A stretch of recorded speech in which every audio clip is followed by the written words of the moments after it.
নমস্কার, আমি সব্যসাচী।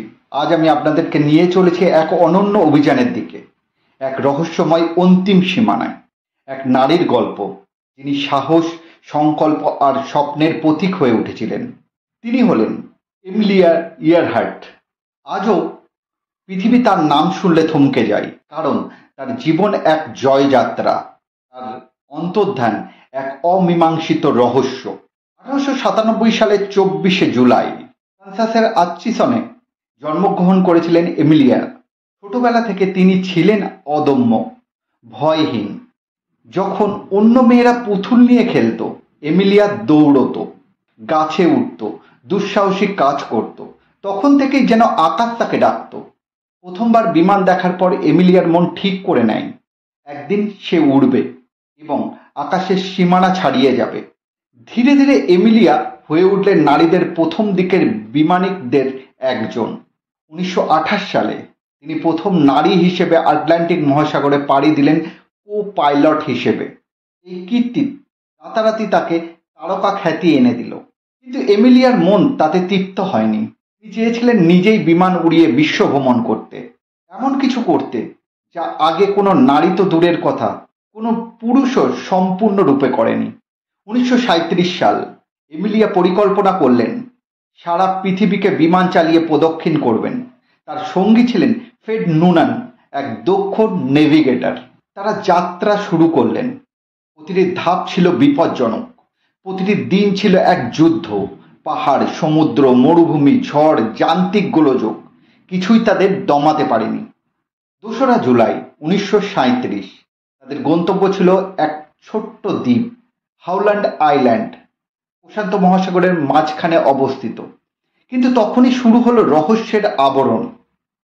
এমিলিয়া বারবার রেডিওতে সংকেত পাচ্ছিলেন, বলেছিলেন জ্বালানি শেষের পথে। তার কণ্ঠে ভয় ছিল না, ছিল তাড়া। সময় শেষ হয়ে আসছে।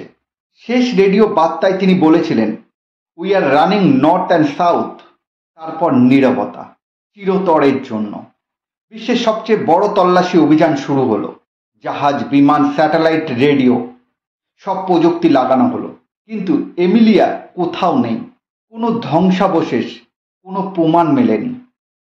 অনেকে মনে করেন এমিলিয়া ও ফ্রেড দুর্ঘটনায় প্রাণ হারিয়েছিলেন, জ্বালানি ফুরিয়ে সমুদ্রে বিধ্বস্ত হয়েছিলেন। কিন্তু এখানেই রহস্য ঘনীভূত হয়। কিছু গবেষক দাবি করেন তারা নিকোমার রিফ বা গার্ডনার দ্বীপে অবতরণ করেছিলেন এবং সেখানেই ধীরে ধীরে মৃত্যুবরণ করেন। আবার অনেকে বলেন এমিলিয়া জাপানি বাহিনীর হাতে বন্দী হয়েছিলেন, সন্দেহভাজন গুপ্তচর হিসেবে।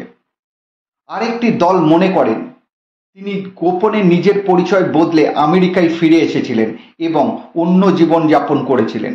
প্রযুক্তি এগিয়েছে, অনুসন্ধানকারীরা নতুন নতুন তথ্য সংগ্রহ করছে।